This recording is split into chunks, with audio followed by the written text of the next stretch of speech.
Dad log star date 02192021. Welcome back to the Dad Cave on YouTube, where today we talk about brand development and finding what makes you special.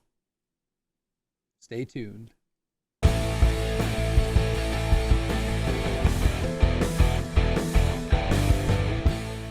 Legion, welcome back to the Dad Cave here on YouTube, where today we go into Dad Logs Revisited, episode number 7, where I talk about brand development, creating your origin story, developing your presence across the internet, as well as owning your socials and talking about discoverability and self-promotion.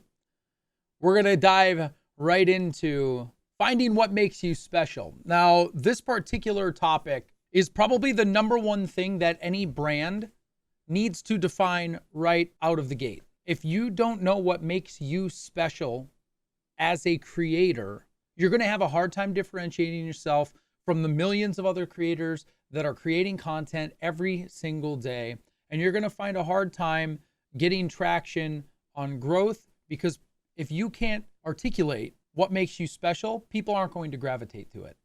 If people don't know what makes you special and you can't articulate what makes you special, people won't latch on. People aren't going to want to be a part of something that is the same as everything else. People are always looking for a unique experience to be a part of. Now, I'm going to break down the Dad Got Game brand for you throughout the podcast, right? And I'm going to articulate each of these points because I feel as though I have got a strong brand based on the feedback that I've gotten from other brands, based on the feedback that I've gotten from other people. And so I want to take a second to break down what makes Dad Got Game special compared to all of the other fathers, husbands, gamers that are out there creating content right now. So as I mentioned, the Dad Got Game brand isn't just built on me being a father that plays video games. If it was, I'd be just like everybody else. It's also not built on strictly video games. And I think that's what makes what I do special compared to what many other people do. My unique value prop is that I have become a father figure for people who didn't have father figures in their lives. Dad Got Game isn't just about having game in video games. It is about the nurturing aspect of building a community and giving people who don't have a place to belong a place to belong. When it comes to the imagery that I created as a part of this brand, I wanted to make sure that I entailed not just the idea of a dad who plays video games, because I could have easily created a mascot where it's an old guy playing, on a controller, and that would have been my mascot. And if that was all that represented to me, that would not separate me from a lot of other people who are out there creating content today. And so when I break down what makes the Dad Got Game brand special, it really has to do with a few things. When I sat down and I designed my first logo, which I'm still using, by the way, the shield logo in the Dad Got Game mascot, and that I use in much of my branding, really derives from the idea that I'm a protector. I am someone who is willing to go the distance to protect my family, to protect my community, and deriving a safe space that gives people a place to belong is represented by the fact that I'm willing to shield them from all of the garbage and toxicity that the gaming community is known for on the outside. So when I developed the brand, there was this inherent idea that drove me to start creating content in the first place. And it was a recognition that the people I was playing video games with felt like they didn't belong anywhere. There were many, many people, not everybody, but there were many people who felt like they didn't belong at home, at work, at church, at school. And I had an opportunity to bring them into the fold, to protect them from the toxicity and that feeling of not belonging, and to give them that sense of community that they didn't have. So when I developed the Shield logo, it was very much from a protector stance, in the same way that when I went to Young Con to get a brand facelift and to get some graphics and things done, when I asked him to make the mascot, which is this logo right here, when I asked him to make the mascot logo, the idea of that hero, the idea of that protector, someone who is going to be the personification of the protection that a lot of gamers didn't get in their social lives. That's what I wanted the Dad Got Game brand to be about. This idea, this superhero theme is prevalent throughout everything that I do, from my emotes to how I celebrate when people sub, right down to the way that I organize my community, and even the way that I protect my Discord, my channel through moderation and things along those lines. So when it comes to finding what makes you special, it's got to be more than I'm a dad, a gamer, a father, whatever, because that's not actually unique. Part of deriving what makes you unique is creating your origin story. And that's the second thing that I wanted to talk about, is creating your origin story. When you talk to other people, or when people come into your channel for the first time, it's super important that if they ask you, what's this place all about? That you have a 1 to 2 minute spiel. You have a 1 to 2 minute origin story that you can share with them. That's either going to make or break whether or not they become a part of your community or not. Again, I give you the example that I use. When someone comes in and they're like, hey, what's this place all about? I'm like, welcome to the Dad Cave. My name is Dad Got Game. I'm a full-time content creator. And you have stepped into my channel. A channel where I give people a place to belong. And it doesn't matter if you're gay or straight, male or female, black, white, red, or yellow. This place is a safe place for gamers of all types to come alongside the community and to have a safe place to enjoy content, to enjoy one another's company, and to be a part of something bigger than they currently are. If you're looking for a place to belong, welcome home. And that origin story is something that I can share with anybody. Doesn't matter if I'm talking to a sponsor, doesn't matter if I'm talking to a new person to the Dad Cave, doesn't matter who I'm talking to. I can quickly articulate my origin story, why I created the Dad Cave in the first place, to give people a place to belong, people who didn't feel like they belonged anywhere. And so it's that origin story tied together with knowing what makes me different from so many other dad, father, husband gamers out there. That's what helps me tie the Dad Got Game brand and the imagery together into a cohesive idea about what the brand represents and what I'm putting forward from a value standpoint as a brand. So we talked a little bit about finding what makes you special. That is first and foremost the thing that you've got to do. In finding what makes you special, make sure you create that origin story, that 1 to 2 minute spiel that allows you to articulate what your channel, what you, and what your community is all about. Those are two super important things that you have to do and you have to be able to articulate right away. Now, how does this tie into developing your presence across the internet? There's a few different concepts that I'm going to talk about here initially, and it's going to talk about social media and owning your socials, and we're going to tie in discoverability with this as well. So when we talk about developing your brand across the internet, there's a lot of different facets to it. From a generic standpoint, you want to make sure that as you're developing your brand, you're looking at how do I make sure that I can grow on my primary content platform. And that's where you start, is making sure that your primary content platform is solid. How do I make sure that I want to make sure my bio is up to date with my origin story?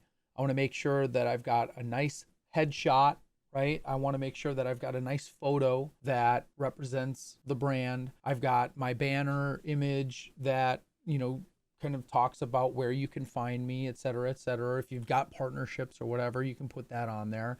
But you want to make sure that your panels are settled, that your bio's settled, your schedule is posted. Just the basics around your primary content creation channel need to be squared away and need to be clean, because that is where you're driving most of the traffic that you're trying to drive. You're driving it to your main content creation platform. So make sure that that's squared away first. Then as you start to expand out and you look at what does it look like to have my Twitter profile up to date, Instagram, TikTok, Facebook, YouTube, all of these auxiliary platforms that are going to help you to develop your presence everywhere on the internet, or as many places as you can on the internet, is going to be the next important part. So once you've got your profile squared away and you've got your main content creation platform squared away, you need to make sure that you're unifying that presence across whatever socials you're going to operate on. If you choose that you're going to operate on Twitter, Instagram, and Facebook, right? If those are the three that you're going to operate on, you want to make sure that whatever profile picture you're using on each of those platforms, that it's close. It doesn't have to be the exact same one. The exact same one's great because that helps to tie in. If someone finds you on Twitter, they can very easily find you everywhere else. If someone finds you on Twitch, they can very easily find you everywhere else. So if you're unifying your profile photo and your banner image, and they're at least close, you can start to drive that cohesive presence of your brand across the internet. So make sure, no matter where you're going to operate, wherever your brand is going to end up, you want to make sure that that presence on each one of those platforms is as similar as possible. It doesn't have to be exact, but it's got to be close. You don't want to have a different name on the socials than you do on your Twitch, than you do on your Insta and Twitter. And if you've got different names across all those things, no one's going to actually know how to find you. If they come across you in one place, they're not going to be able to find you everywhere else. And when you get to a point where you've got hardcore community that is engaged across your entire brand presence and not just on your channel, that's when it becomes even more important to make sure you got those things squared away. That's going to bring me to my next point about owning your socials. What do I mean by owning your socials?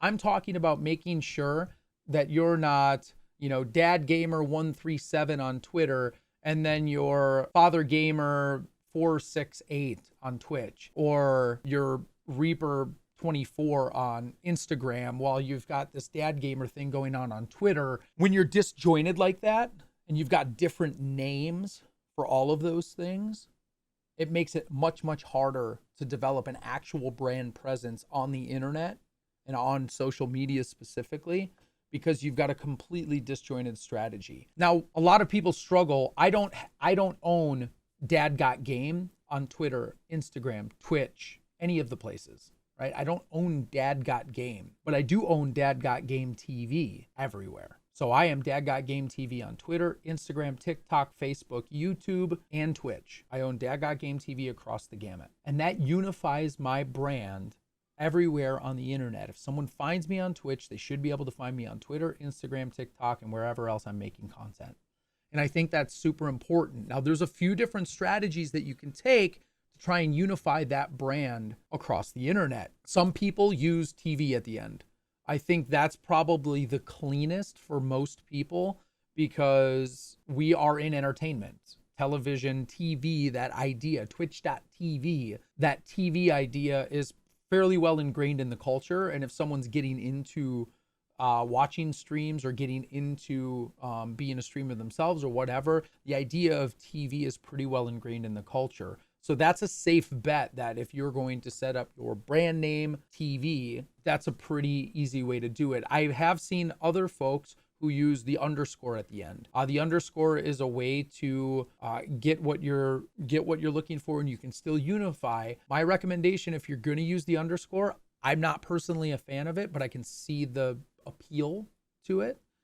If you're going to use the underscore everywhere. So make sure your Twitch has the underscore. Make sure that your Twitter has the underscore. I've seen other people use X's at the end. I'm not a huge fan of that. I used to be Dad X Got X Game, spelled out like that. I was Dad Got Game, but I couldn't get Dad Got Game, so I used X's in between. It wasn't until I removed the X's that things really started to take off for me, mainly because it was really hard for search engines to find me, for one.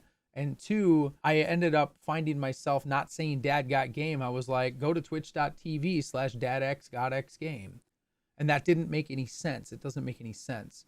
So make sure that whatever your brand presence is going to look like across the various socials, make sure that you're putting something at the end of it. If it's going to be TV, if it's going to be an underscore, if it's going to be something else, make sure it goes at the end, because when someone searches on Google for Dad Got Game, they're going to find my Twitch, my website, my Twitter, all of that type of stuff, because I've got the largest Dad Got Game presence on the internet. And so my brand is established and easily discoverable across the various parts of the internet, including social media. So make sure that you're owning your socials. And you need to make sure that you're being consistent in the way that you're posting content out there too, which drives us into the next portion I want to cover, which is discoverability. Discoverability is the key to everything. If you can't be found, you will not grow as a brand. Now, Twitch is notorious for being extremely hard to be discovered on. Discoverability on Twitch is not good. So if you're going to grow your stream on Twitch, you need to leverage other platforms to be putting your brand and your name out there. So make sure that you're focused on multiple platforms to deliver content on. Now, I know as a part-time streamer, that can be really, really hard because you're spending X hours a week trying to make sure that you're actually live on Twitch. And then on top of it, you're trying to post clips to, say, Instagram, and you're trying to have conversations on Twitter. And if you're getting into TikTok, then you're doing something else for that. And suddenly you're stretched really thin. That's the hard part about creating content and trying to break out in this day and age and stand up a brand. That's the hard part. But if you want to grow, discoverability is so important. And discoverability doesn't happen by pounding hours into Twitch. It happens by having conversations with people on Twitter. It happens by being consistent and posting content on Instagram and Facebook or TikTok, because those platforms are highly discoverable. YouTube is a hard road to get into, but even if you can make one video a week and you can be consistent in that for 3, 6, 12 months, the algorithm will recognize that consistency, as almost every single algorithm does, by the way. Discoverability is algorithm driven. And so if you're dinging the algorithm with a consistent schedule every single week with what you're posting, that is going to make a lot of difference in how discoverable you are. Now, I'm going to talk about something that's a little bit more advanced, the discoverability aspect of having a website. Now, I stood up dadgotgame.com. I worked with a web developer. We worked on the SEO. I'm not going to dive into SEO or search engine optimization for those of you who are not familiar with the term. I wanted to make sure that in standing up the website, that SEO was the top priority. Search engine optimization and being ranked in Google searches is super important, and not just ranked in Google searches for like Dad Got Game, but I'm hoping that through consistency and availability, that when people look up Twitch streamers, I'm somewhere in that list, right? dadgotgame.com comes up on the list of Twitch streamers. Now, I may be 20 pages deep right now, so it is what it is. As we continue to grow, hopefully that search ranking continues and we can drive a little bit higher search ranking through the discoverability that comes from having a website. So if you've been in the game for a year or two, might be worth considering looking at setting up a website, because that helps with Google discoverability. If you type in Dad Got Game to Google, you're going to come up with my Twitch, my Twitter, my website, and they all rank really high. Like the entire first page is my properties, my content, stuff that I've done and stuff that is related to my brand. Making sure that when your brand is searched, it's discoverable is super important. And that comes with consistency in posting content. That comes with a consistent brand image across the various socials. Like I said, finding what makes you special in the origin story are the first parts of that. But when we start talking about brand recognition, images, words, content, things that you post, and the way you present your brand across all of the various platforms is going to become so important for your ongoing growth and discoverability. So make sure that you are unifying your profiles across the various platforms so that discoverability is there and that your brand is at the top of the list when someone searches for it. The last thing that I want to cover is self-promotion. Now, this is not saying that you should ever go in to someone's channel and self-promote, because that is a no-no. That is bad form, bad etiquette. Do not ever, ever, ever go into someone else's channel or into someone else's tweet or into someone else's YouTube video and put in the comments your own link or say, hey, can you promote me, or anything like that. That will immediately get you blacklisted by that creator's community, which likely contains other creators. It's just bad mojo all the way around. So this is not about self promo in the sense that you are trying to make sure that you get your link and your name out there. If you want to know the best way to get your name out there, it's to be engaged with other people, and not engaged with the sole purpose of getting your name out there, but engaged because you genuinely support that person's content that they are creating on whatever platform it is you're consuming that content on. So if you are engaging in conversations on Twitter from a genuine, hey, I want to learn this, or this is great, I love this, I retweet it, I comment on it, I like it, whatever the case might be, it comes from a genuine, I enjoy consuming this content and therefore support this person. Because trust me when I tell you that content creators notice when people genuinely engage with their content. Now, I want to give you an example of this. Aki and Peach. I'm going to call him out by name because I love the dude. He creates content with his daughter. They've got a super unique, family-friendly vibe. Aki came into my channel when I first moved over to Twitch and has been supporting me ever since. And this guy comes in, he says hello right after he gets off of work every day. And he has to go lurk because he ends up working out and stuff like that. And then he comes back usually later in the night and says hello. And, you know, we have some conversations and things like that. He's been sub for ever since we met. And he's just a genuine dude. And he comes in and he supports without any expectations. That's the kind of person that I'm going to shout out, because they take their time to genuinely engage with me without any expectations. Now, there are other people who come in and you can tell right away what their point is. They want attention, and it's attention for themselves, not attention in the right ways. So make sure that however you're engaging with people, if you're engaging with people on Twitter, have a conversation with them about the conversation, not about anything else, and genuinely engage with that person. You need to be showing support in a genuine, non-self-centered way if you're going to receive any sort of support from that person in the future. I sub to a lot of creators, and I sub to those creators because I genuinely enjoy their content, because I've built personal relationships with these people over the course of time, and they're good people. I have no expectation that I'm ever going to get a raid from them. I have no expectation that I'm ever going to get a shout out on Twitter from them, but I engage with them in a genuine way, in a supportive way, without any expectations that I'm ever going to get anything from them. And from many of them, I have gotten help, posts, shout outs on Twitter, whatever the case might be, because our relationship was never built on a false narrative of getting support. It was built on, you're a great creator and you're a great person. I enjoy your content, and I'm going to support you in whatever way I can. So when it comes to self-promotion, do it the right way. Be genuine about how you go about supporting others, and eventually that will come back around towards you. Ladies and gentlemen, thank you so much for hanging out. Thank you for spending your time here in the Dad Cave on YouTube. If you enjoyed this content, make sure that you like, subscribe, hit the notification bell, turn your notifications on, because once the Dad Logs Revisited is wrapped up, I will be continuing to put content on YouTube. So make sure you turn on your notifications for that. If you haven't checked out the other episodes of the Dad Logs Revisited, make sure that you go back, watch the other episodes as well. We've got everything from creating consistent content to brand development and everything in between. Thank you so much for hanging out. Have a great rest of your day, weekend, whatever. And with that, ladies and gentlemen, I leave you with be life, be love. And as always, God bless and good games. We'll see you guys next time.